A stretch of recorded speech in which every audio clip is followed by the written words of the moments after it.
السلام علیکم ورحمۃ اللہ وبرکاتہ. بسم اللہ الرحمن الرحیم. الحمد للہ والصلاة والسلام علی رسول اللہ وعلی آلہ واصحابہ اجمعین. محترم سامعین کرام، میرا موضوع ہے قرآن کی مختصر تفسیر، پارہ نمبر 14، سورہ حجر. حجر ایک جگہ کا نام ہے جو مدینہ سے تبوک جاتے ہوئے راستے میں پڑتا ہے. رسول اللہ صلی اللہ علیہ وسلم جب غزوہ تبوک کے لیے جا رہے تھے تو راستے میں یہ جگہ پڑی. یہ وہی جگہ ہے جہاں قوم ثمود آباد تھی اور گناہوں، نافرمانیوں اور کفر کی وجہ سے اللہ سبحانہ وتعالیٰ نے قوم ثمود کو ہلاک و برباد کر دیا تھا. وہ جگہ آج بھی موجود ہے جو تبوک کے راستے میں وہ جگہ پڑتی ہے. تو گویا صالح علیہ السلام قوم ثمود کی طرف بھیجے گئے تھے، تو قوم ثمود کو جو ہلاک کیا گیا تھا وہ جگہ آج بھی موجود ہے. تو رسول اللہ صلی اللہ علیہ وسلم جب غزوہ تبوک کے لیے جا رہے تھے صحابہ کرام کے ساتھ تو اسی جگہ سے گزر ہوا، وہ راستے میں وہ جگہ پڑ گئی. تو نبی صلی اللہ علیہ وسلم تیزی سے وہاں سے گزرنے لگے اور صحابہ کرام کو بھی کہا کہ روتے ہوئے یہاں سے، اللہ سے خوف کھاتے ہوئے، اللہ سے ڈرتے ہوئے تیزی سے یہاں سے گزر جاؤ. سبحان اللہ. تو وہ جگہ موجود ہے. اور بھی کئی جگہ اور مختلف جو قومیں جو ہلاک کی گئی وہ اسی دنیا میں کی گئی ہیں. اسی دنیا میں وہ دوسری الگ الگ قومیں ہلاک کی گئی ہیں نافرمانی اور گناہوں کی وجہ سے. تو ان کی جگہ آج بھی مختلف ملکوں کے اندر موجود ہے. لیکن یہ وزٹ کی جگہ نہیں کہ انسان جائے، گھومے پھرے، دیکھے. نہیں، وہ خوف کی جگہ ہے. اگر انسان دھوکے سے وہاں سے اس کا گزر ہو جا رہا ہے تو فوراً چاہیے انسان جلدی سے آگے بڑھ جائے، وہاں رکنا نہیں چاہیے. ربما یود الذین کفروا لو کانوا مسلمین. وہ وقت بھی ہوگا کہ کافر اپنے مسلمان ہونے کی تمنا کریں گے کہ کاش بھی مسلمان ہو جاتے اور مسلمان ہو کے رہتے. یہ 14 پارے کی پہلی لائن اور پہلی آیت ہے. تو یہ کب ہوگا؟ مفسرین نے لکھا یا تو مرتے وقت، نمبر 2 یا تو قیامت کے دن، اور نمبر 3 جہنم میں جانے کے وقت. جب فیصلہ کہ جہنم میں جا رہے ہیں تو تمنا کریں گے. اور نمبر 4 یا تو ہر وقت. تو ایسا مومنٹ آئے گا کہ کافی بھی تمنا کریں گے کاش کہ ہم بھی مسلمان ہوتے اور اسلام دھرم کو قبول کیے ہوتے. سبحان اللہ. اور اس وقت کوئی فائدہ نہیں ہوگا. دنیا اگر اسلام کو قبول کرتے ہیں تو اچھی بات ہے، فائدہ مند ہے، لیکن مرنے کے بعد تمنا کرنے کا کوئی فائدہ نہیں ہے. اس کے بعد ایک بہت اہم آیت ہے قرآن کی حفاظت سے متعلق. اللہ تعالیٰ نے کہا اِنَّا نَحْنُ نَزَّلْنَا الذِّكْرَ وَإِنَّا لَهُ لَحَافِظُونَ، کہ ہم نے قرآن کو نازل کیا ہے اور ہم ہی اس کی حفاظت کرنے والے ہیں. تو قرآن پورا کا پورا محفوظ ہے. پورے قرآن کو اللہ تعالیٰ نے نازل کیا ہے. لے کر کے آنے والے جبرائیل علیہ السلام ہے، اور جن پر قرآن کو اتارا گیا وہ محمد رسول اللہ صلی اللہ علیہ وسلم. تو محمد صلی اللہ علیہ وسلم کے دل پر قرآن کو اتارا گیا ہے. واسطہ بیچ میں کون ہے؟ اللہ اور رسول کے بیچ میں جبرائیل علیہ السلام ہے. پورا کا پورا قرآن اللہ کی طرف سے ہے. اس میں ایک بھی حرف کسی پیغمبر یا کسی صحابی، کسی بزرگ اور کسی عالم کی طرف سے نہیں ہے. پورا قرآن الحمدللہ کے الف سے لے کے سورہ ناس کے سین تک اللہ کی طرف سے. سبحان اللہ. یہ پورا محفوظ ہے. کوئی اس کو بدل بھی نہیں سکتا ہے، کوئی اس کو چینج بھی نہیں کر سکتا، تبدیلی بھی نہیں کر سکتا، نہ کم کر سکتا، نہ کوئی گھٹا سکتا، نہ کوئی بڑھا سکتا. یہ پورا پورا محفوظ ہے اللہ کی طرف سے. اگر کوئی اس کو نہیں مانے تو وہ کافر ہو جائے گا، مسلمان نہیں رہے گا. اس کے بعد اللہ تعالیٰ نے یہ بیان کیا کہ جو بھی رسول دنیا میں آتے لوگوں کو سمجھانے کے لیے، لوگوں کی رہنمائی کے لیے، تو لوگ اس کے دشمن بن جاتے ہیں، اس کا مذاق اڑاتے ہیں. تو دیکھیے آخری رسول صلی اللہ علیہ وسلم کبھی لوگوں نے، کافروں نے مذاق اڑایا. تو جہاں کہیں بھی یہ بات کہی جاتی ہے تو اس کے اندر ایک مقصد یہ بھی ہوتا ہے کہ ہمارے رسول کو تسلی دی جائے. انسان سوچے نا، آج اگر آپ کو کوئی مذاق اڑائے، آپ کو تنگ کرے، طنز کرے، تو کتنی تکلیف آپ کو پہنچتی ہے. وہ بھی معاملہ آپ کا ہوتا ہے، آپ کا ذاتی معاملات ہوتے ہیں. لیکن یہاں محمد صلی اللہ علیہ وسلم اپنے نفس کے لیے نہیں لڑ رہے تھے، اسلام کی خاطر، دین کو پھیلانے کے لیے، دعوت و تبلیغ کے لیے، توحید کی باتیں لوگوں کو پہنچانے کے لیے لوگوں کو بتاتے تھے. تو تو لوگ دشمن ہوتے، مذاق اڑاتے، طنز کرتے، تکلیف دیتے اور کمنٹس پاس کرتے تھے برے برے. اس کو سہنا ہوئی on public, on road, on public یہ سب ہوتا تھا، سب کے سامنے ہوتا تھا. تو دیکھیے کتنا نبی کریم صلی اللہ علیہ وسلم کو تکلیف ہوتی رہی ہوگی، کتنا انہوں نے برداشت کیا ہوگا، اس کا ہم تصور بھی نہیں کر سکتے. لہذا قرآن میں کئی آیتوں کے اندر اللہ تعالیٰ نے نبی کریم صلی اللہ علیہ وسلم کو تسلی دی ہے، آپ کو سمجھایا ہے، صبر کرنے کو کہا ہے. اس کے بعد اللہ تعالیٰ نے آسمان میں جو ہمیں ستارے نظر آتے ہیں، اسٹارز، اس کے مقصد کو بیان کیا. اللہ نے کہا کہ جو ہم نے بنایا ہے ستارے یہ بیکار نہیں بنایا ہے، یوں ہی نہیں بنایا، بلکہ اس کا مقصد ہے، کئی مقاصد ہیں. نمبر 1 کہ اس سے تو خوبصورتی ہوگی، آسمان خوبصورت دکھے گا، دکھنے میں اچھا لگے گا، خوبصورتی کے لیے. نمبر 2 شیطان کو مارنے کے لیے اور اس ایریے کو، اوپر کی جگہ کو محفوظ کرنے کے لیے. یعنی جو اللہ تعالیٰ وہی نازل فرماتی ہے، حکم دیتا فرشتے کو، پھر فرشتے لے کے آتے ہیں نیچے تک نا احکام کو. نبی کے زمانے میں اور آج بھی کوئی بات ہوتی ہے تو فرشتے کو حکم ہوتا ہے کسی کام کو انجام دینے کے لیے، کسی قوم کو ہلاک کرنے کے لیے، یا جو بھی معاملات اللہ کا نظام ہے، تو شیطان اس کو سننے کی کوشش کرتے ہیں.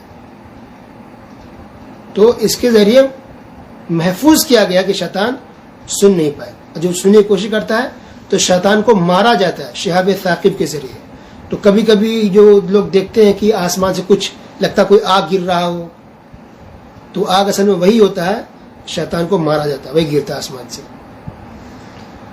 اسی طرح ایک مقصد یہ بھی ستاروں کو بنانے کا کہ اس کے ذریعے، اسٹارز کے ذریعے لوگوں کو راستہ ملتا ہے کہ کیسے کیسے جانا ہے. کچھ لوگ اس کو پتا ہوتا ہے کہ اس سے کیسے رہنمائی ملتی ہے.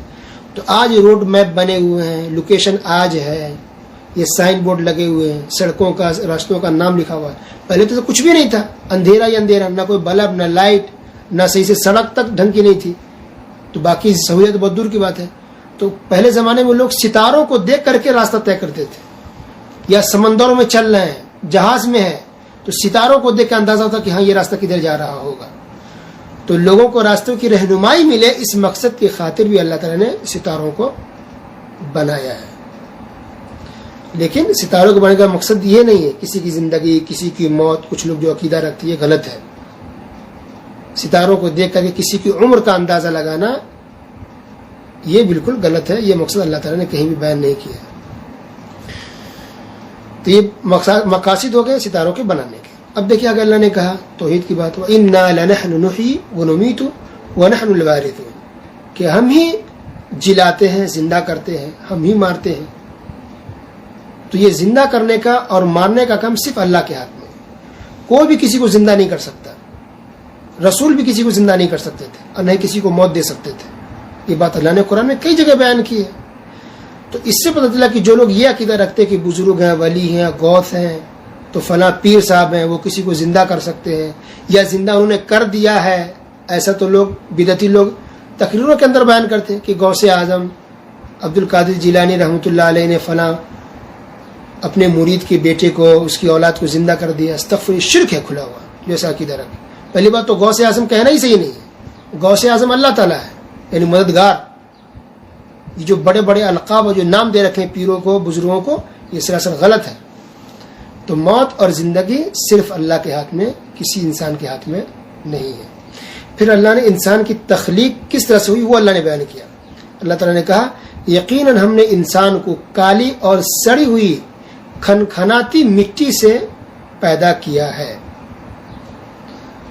سبحان اللہ. یہ سورہ ہجر آیت نمبر 26 کے اندر. تو انسان مٹی سے پیدا کیا، کیسی مٹی سے وہ بھی بیان کر دیا گیا. تو آدم علیہ السلام کی شروعات ہی مٹی سے ہوئی ہے. اس کے بعد سے جو نسل چلی ہے انسانوں کی وہ سب کو پتہ ہے. شوہر بھی ملتے ہیں، ایک معمولی قطرے سے انسان کی تخلیق ہوتی ہے.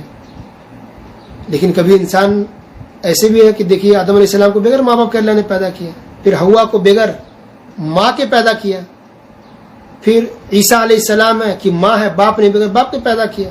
اس میں اللہ کی نشانیاں اللہ دکھاتا ہے کہ اللہ جیسا چاہے جس طرح چاہے پیدا کر سکتا ہے. اللہ کے لیے کوئی چیز مشکل نہیں ہے. لیکن باقی جو لوگ ہیں وہ سب ماں باپ سے پیدا ہوتے ہیں، یہ اللہ کا نظام ہے. پھر جو جنات ہیں، جناتوں کے بارے میں اللہ نے کہا کہ اس کو جناتوں کو آگ سے پیدا کیا گیا ہے. اور فرشتوں کو نور سے پیدا کیا گیا. حدیث کے اندر بھی اللہ کے رسول صلی اللہ علیہ وسلم نے بھی اس کو بیان کیا ہے, خلقت الملائکۃ من نور, فرشتوں کو نور سے پیدا کیا گیا اور جناتوں کو آگ سے پیدا کیا گیا. تو یہ 3 الگ الگ مخلوق ہیں, انسان کی مخلوق اور ایک ہے جنات ایک مخلوق, ایک ہے فرشتے مخلوق. سب کی پیدائش کی جو اصل ہے بنیاد وہ الگ الگ ہے. پھر اللہ نے یہ بیان کیا کہ جب حکم ہوا سجدہ کرنے کا تو تمام لوگوں نے سجدہ کیا, ابلیس نے سجدہ کرنے سے انکار کر دیا تو اللہ نے وہاں سے اس کو نکال دیا. اور آج تک یہ ابلیس دیکھیے خود بھی گمراہ ہے, دوسروں کو گمراہ کرتا ہے, خود بھی جہنم میں جائے گا, اور جو بھی ابلیس کو فالو کرے گا, شیطان کے طریقے پر چلے گا, وہ سب کا سب جہنم میں جائے گا. اس سے پتہ چل رہا ہے کبھی بھی اللہ اس کے رسول کی نافرمانی نہیں کرنی چاہیے, اور دل میں گھمنڈ اور تکبر نہیں آنا چاہیے. ابلیس کو تکبر اور گھمنڈ اور نافرمانی نے دیکھیں کہاں سے کہاں تک پہنچا دیا. پہلے ابلیس فرشتوں کے ساتھ تھا, وہاں رہتا تھا, وہ اونچے مقام پر تھا, لیکن ایک نافرمانی دیکھیں اس کو کہاں سے کہاں تک زمین پہ پہنچا دیا, اور کس قدر ذلیل و رسوا ہوتا ہے اور جہنم میں ڈالا جائے گا ابلیس. تو اللہ تعالیٰ نے وعدہ کیا اور یہ کہہ دیا صاف لفظوں میں کہ ہم جہنم کو بھریں گے شیطانوں سے. ابلیس اللہ نے کہا کہ ہم جہنم کو بھریں گے تم سے اور ان تمام لوگوں سے جو تیرے راستے پر چلے گا, تجھے فالو کرے گا. اللہ ہم سب کو جہنم سے محفوظ رکھے, آمین. جہنم کے ٹوٹل 7 کیٹیگری ہے جہنم کے. جہنم پھر نیچے جہنم ہے, اس کی کیٹیگری بنی ہوئی ہے. جس کا انسان جتنا زیادہ گنہگار ہوگا اس کے حساب سے اتنی اور زیادہ گہرائی میں جلتا چلا جائے گا. پھر اس کے بعد اللہ تعالیٰ نے ابراہیم علیہ السلام کا واقعہ ذکر کیا اور قوم لوط کا بھی ذکر کیا, جس کا بیان کل کے درس میں ہو چکا ہے. اس کے بعد اللہ تعالیٰ نے رحمت کا ذکر کیا اور کہا کہ کسی بھی انسان کو اللہ کی رحمت سے مایوس نہیں ہونا چاہیے. اللہ کی رحمت سے مایوس تو گمراہ اور بہکے ہوئے لوگ ہوتے ہیں. سبحان اللہ. ہمیشہ امید رکھیں اللہ سے, اچھی امید رکھیں, اچھا گمان رکھیں. اللہ تعالیٰ انسان کے گمان کے پاس ہے. ہم اچھا گمان رکھیں ہمارے ساتھ اچھا ہوگا, ہم برا گمان رکھیں گے تو ہمارے ساتھ برا ہوتا ہے, یاد رکھیں. تو گمان اچھا رکھنا چاہیے اور اللہ سبحانہ وتعالیٰ سے اچھی امید رکھنی چاہیے, حسن ظن جس کو کہتے ہیں. پھر اللہ تعالیٰ نے قوم شعیب کا ذکر کیا, اس کے بعد قوم ثمود کا ذکر کیا. اس کے بعد اللہ تعالیٰ نے کہا وَلَقَدْ آتَيْنَاكَ سَبْعًا مِنَ الْمَثَانِ وَالْقُرْآنِ الْعَظِيمِ. یہ جو 7 مثانی, یہ سورہ فاتحہ کے بارے میں کہا گیا. اللہ نے کہا کہ ہم نے تم کو دیا 7 مثانی اور قرآن عظیم. تو اس سے سورہ فاتحہ کی بھی اہمیت سمجھ میں آتی ہے. فَسَبِّحْ بِحَمْدِ رَبِّكَ وَكُن مِّنَ السَّاجِدِينَ. اللہ نے کہا کہ اللہ تعالیٰ کی تسبیح بیان کرو, حمد و ثنا بیان کرو اور سجدہ کرنے والوں میں سے ہو جائے.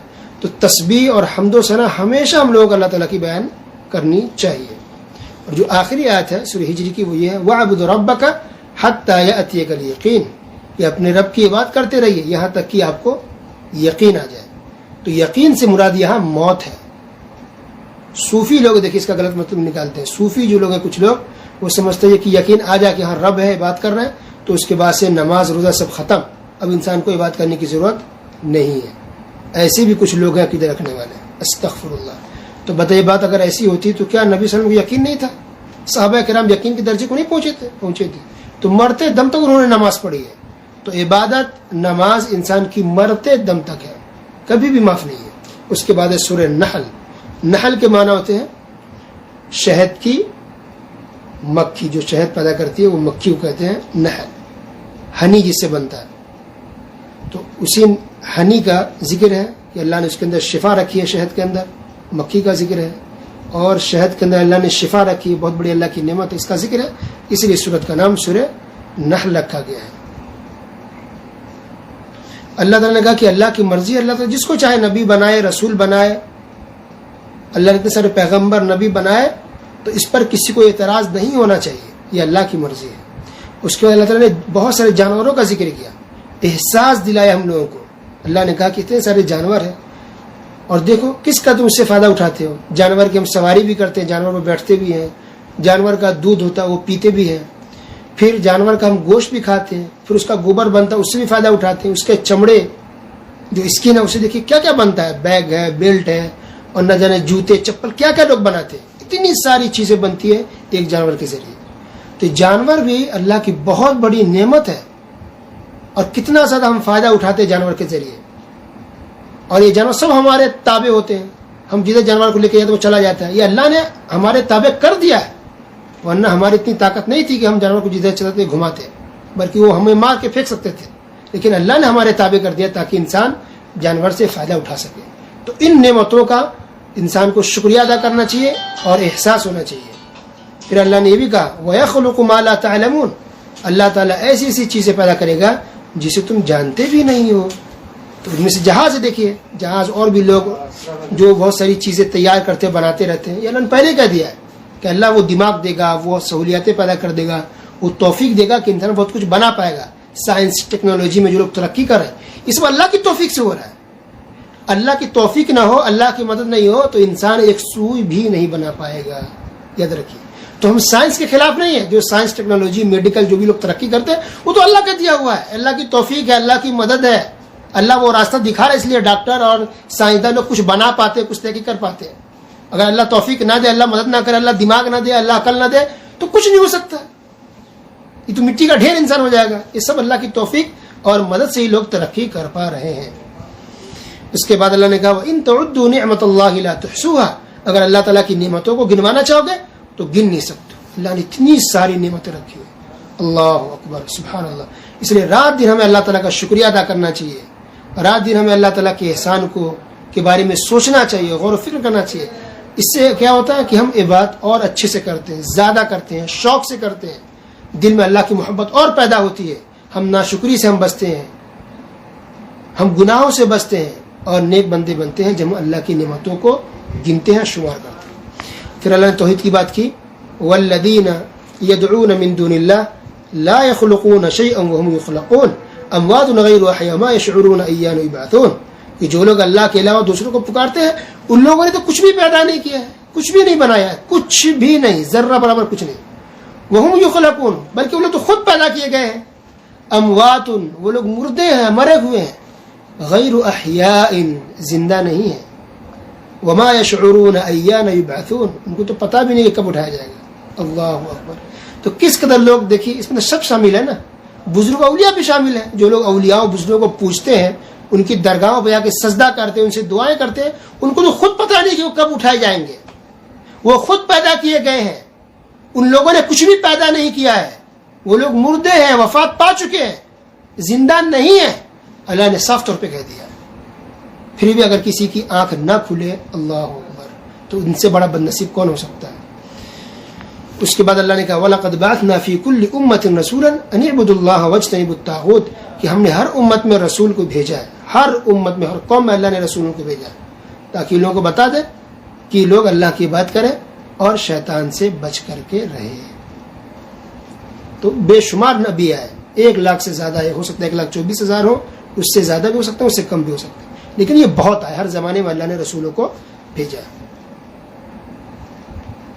پھر اللہ نے کہا کہ اللہ کے سامنے سارے جاندار سجدہ کرتے ہیں, وہ زمین میں ہو یا آسمان میں, زمین کے اندر ہو, زمین کے اوپر ہو یا آسمان کے اوپر ہو, کہیں بھی جو بھی ہے, ہر جاندار اللہ کو سجدہ کرتے. یہ درخت ہے نا, پیڑ پودے درخت, یہ کھجور کے ہوں, آم کے ہوں, یا لیچی کے ہوں, کیلے کے ہوں, ہر سیب کے ہوں, ہر یہ درخت اللہ کو سجدہ کرتے ہیں. پرندے, یہ جانور, یہ گائے, یہ بیل سجدہ کرتے ہیں اللہ کو. یہ کبوتر جو آپ کھاتے ہیں, یہ سب کے سب اللہ کو سجدہ کرتے ہیں. اللہ اکبر. یہ آسمان میں اڑنے والے پرندے یا زمین پر چلنے والے کوئی جانور ہوں, یہ سب کے سب اللہ کو سجدہ کرتے ہیں, اللہ کی بات کرتے ہیں اور اللہ کی تسبیح بیان کرتے رہتے ہیں. سبحان اللہ. اس کے بعد دیکھیے آیت نمبر 50 میں سجدہ والی آیت ہے. تو جب انسان اس آیت پہ پہنچے تو اس کو سجدہ کرنی چاہیے, چاہے انسان نماز میں ہو یا نماز کے باہر ہو. پھر اللہ نے یہ بھی بیان کیا کہ کافر لوگ ایسے تھے, جب ان کے گھر میں بچی پیدا ہوتی لڑکی تو لوگ مایوس ہو جاتے تھے, استغفر اللہ, بیٹی آ گئی. یہ کافروں کا طریقہ ہے. مسلمانوں کو کبھی بھی بیٹی کی پیدائش پر منہ نہیں بنانا چاہیے اور ناراض نہیں ہونا چاہیے اور اداس نہیں ہونا چاہیے. یہ کافروں کا طریقہ تھا. بیٹا ہو یا بیٹی, یہ سب اللہ کی نعمت ہے اور اللہ کی رحمت ہے اور اللہ کی مرضی ہے, اور انسان کو ہر حال میں خوش ہونا چاہیے. انسان کے لیے بیٹا زیادہ مفید ہے یا بیٹی زیادہ مفید ہے یہ ہمیں نہیں پتا، یہ اللہ بہتر جانتا ہے. ہو سکتا ہے آپ کے لیے بیٹی زیادہ مفید ہو سکتا ہے آپ کے لیے بیٹی زیادہ مفید ہو، جنت میں جانے کا ذریعہ بن جائے. اس لیے کبھی بھی بیٹی کو کمتر یا چھوٹا یا حقیر نہیں سمجھنا چاہیے. ہمارے لیے سب برابر ہے، وہ بیٹا ہو یا بیٹی ہو. اس کو اللہ نے کہا کہ اگر اللہ تعالیٰ انسانوں کے گناہوں پر، ہر گناہ پر انسان کی اگر اللہ تعالیٰ پکڑ کرنا شروع کر دے، عذاب دے دے، تو کوئی بھی دنیا میں بچ نہیں پائے گا. تو اللہ تعالیٰ مہلت دیتا ہے گناہوں پر کہ انسان سدھر جائے، توبہ استغفار کر لے، اپنی اصلاح کر لے. سدھر گیا تو ٹھیک ہے، نہیں سدھر تو پھر اللہ کی پکڑ تو ہے، دنیا میں نہیں تو آخرت میں، قبر میں، جہنم میں. تو مہلت کسی کو ملتی ہے تو غلط فہمی میں نہیں پڑنا چاہیے کہ اللہ نے آپ کو چھوڑ دیا اس کا مطلب کہ آپ بہت محبوب بندے اللہ کے. نہیں، کب پکڑ آ جائے یہ کسی کو نہیں پتا. اب اس کے بعد اللہ نے اب شہد کا ذکر کیا، شہد کی مکھیوں کا ذکر کیا، پھر شہد کے بارے میں کہا کہ اللہ نے کتنا شفا رکھی ہے. تو رسول اللہ صلی اللہ علیہ وسلم کو ہنی، شہد بہت پسند تھا. پیارے رسول صلی اللہ علیہ وسلم ہمیشہ شہد کا استعمال کرتے تھے، شہد کھاتے تھے. حکیمی دوا جو بنتی ہے آج کل، اکثر حکیمی دوا کے اندر شہد کا استعمال کیا جاتا ہے. اب اس سے بھی پتہ چل رہا ہے کہ جب کھائیں گے تبھی تو شفا بھی ملے گی نا. تو اگر کوئی شہد کو لگا لے جسم میں یا بوتل کے اندر شیشے میں رکھ کے گلے میں لٹکا لے، ہاتھ میں لٹکا لے، تو کیا اس کو فائدہ دے گا؟ نہیں. تو اسی طرح تعویذ کا مسئلہ ہے کہ قرآن میں اللہ نے شفا تو رکھی ہے، پڑھیں گے، دم کریں گے، جھاڑ پھونک کریں گے تو شفا ملے گی. لیکن قرآن کی آیاتوں کو لے کے تعویذ بنا کے لٹکا کے گھومیں گے پھریں گے تو آپ کو کچھ بھی فائدہ ملنے والا نہیں ہے. اس لیے تعویذ استعمال نہیں کرنا چاہیے. یہ طریقہ اللہ اس کے رسول نے نہیں سکھایا.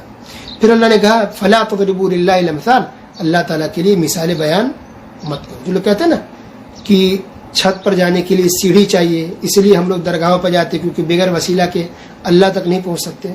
استغفر، یہ بہت بڑی گستاخی ہے اللہ کی شان میں، یہ توہین ہے. کس نے کہہ دیا کہ اللہ کے پاس جانے کا کہیں پہنچ سکتے ہیں؟ کس نے کہا؟ اور ایک معمولی چھت کو آپ مثال دے رہے اللہ سے میچ کر رہے. استغفر اللہ، چھت کو تو آپ نے اپنے ہاتھوں سے بنایا، چھت نیچے نہیں آ سکتا اور نہیں آپ ڈائریکٹ چھت پہ جا سکتے ہو، اس لیے آپ بھی مجبور، چھت بھی مجبور ہے، اس لیے سیڑھی چاہیے. لیکن اللہ کے ساتھ یہ معاملہ نہیں ہے. اللہ تو دل کے بھید کو جانتا ہے. انہ علیم بذات الصدور، دل کے اندر جو بات چلتی ہے اس کو بھی جانتا ہے. جو ہم سوچتے ہیں بولتے نہیں ہیں وہ بھی اللہ جانتا ہے. کل کیا سوچیں گے وہ اللہ جانتا ہے. تو کیا ہم دعا کریں گے اللہ ہماری دعا کو نہیں سنے گا؟ ضرور سنتا ہے اور سنے گا.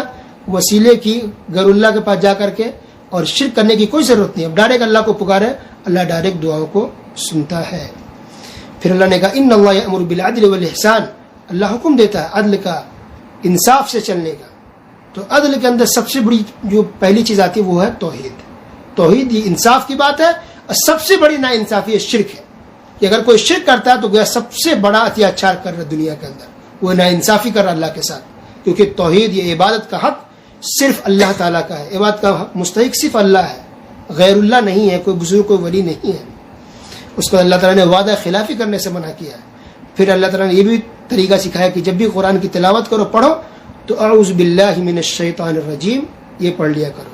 اس کے بعد اللہ تعالیٰ نے کہا کہ جب جان کا خطرہ ہو، جان جانے والی ہو، تو کفریہ لفظ استعمال کر سکتے ہو، منہ سے، زبان سے، بس دل سے نہیں. تو اتنا کرنا جائز ہے تاکہ آپ کی جان بچ سکے. کیا مطلب؟ یعنی اب رستے میں کہیں جا رہا ہے، کسی نے پکڑ لیا، کہہ رہا کوئی کفریہ بات کہو، کوئی شرک والا بات بولو، تو آپ جان بچانے کے لیے بول سکتے ہیں. لیکن زبان سے وہ لفظ استعمال کریں، بس دل کے اندر آپ کا ایمان ہو اور دل سے آپ نہیں کہیں بلکہ صرف منہ سے کہہ دے بس. تو آپ کا دل مطمئن ہے ایمان پر، اللہ پر، رسول پر، تو آپ کافر اور مشرک نہیں بنیں گے. کفریہ لفظ استعمال کر سکتے ہیں اپنی جان بچانے کے لیے، اس وقت کے لیے بس. اس کے بعد آخر بات یہ ہے کہ اللہ تعالیٰ نے ایک دعوت کے بارے میں کہا ادع الی سبیل ربک بالحکمت والموعظۃ الحسنہ، کہ اللہ کے راستے کی طرف دعوت دی جائے، لوگوں کو بلایا جائے حکمت کے ساتھ، اچھے واضح نصیحت کے ساتھ. اگر کوئی بحث بھی ہو جائے تو اچھے طریقے سے انسان بحث کرے. یہ گالی گلوچ بدتمیزی یہ سب صحیح نہیں ہے، چاہے وہ غیر مسلموں کے ساتھ ہو یا مسلمانوں میں سے بدعتیوں کے ساتھ ہو.